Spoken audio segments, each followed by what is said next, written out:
Heavy lifting, it's a crucial part of any fighting-fit military program. Delivering firepower into battle or supplies to keep it there. But there's also a dilemma for US defence. Sea lift ships carry heavy payloads, but they're cumbersome, easily hit, and they need to stop at ports. Normal airlift is rapid, but there's still trade-offs. It does need a runway, and it's not much good if you're fighting on water. The proposed solution? Straight from the American dream drawing board, the Liberty Lifter.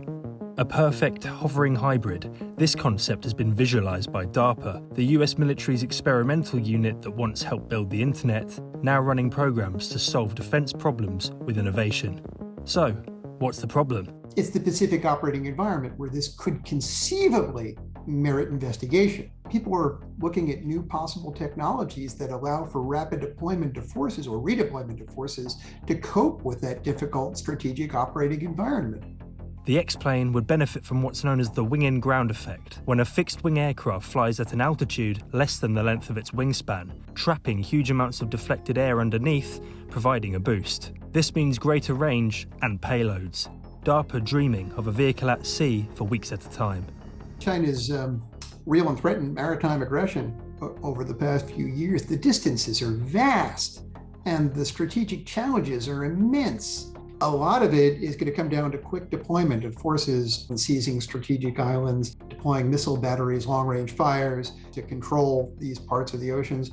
All of this, of course, presents enormous logistical challenges. It could just be that it's a logistics machine. It's not meant to carry forces. It's just meant to carry, well, what an island base might need to survive if its resupply infrastructure had been taken out. We've actually seen this before. The Soviet Union's Caspian Sea monster. Back in the 70s and 80s, it wasn't exactly what you call a stellar success. These things really don't have anything like the speeds of aircraft, and yet they're a lot more expensive to operate and more expensive to develop.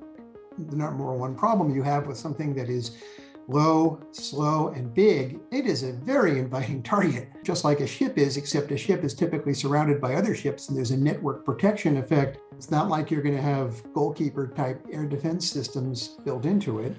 So I'm afraid vulnerability is a major challenge. With everything else, these are just tremendously expensive concepts. Never short in ambition, DARPA wants advanced sensors on board to avoid large waves, but also wants to hit the high seas at low cost, with the option of standard flight. Meanwhile, US Special Operations are looking at transforming the trusty C-130, giving the Hercules an amphibious makeover.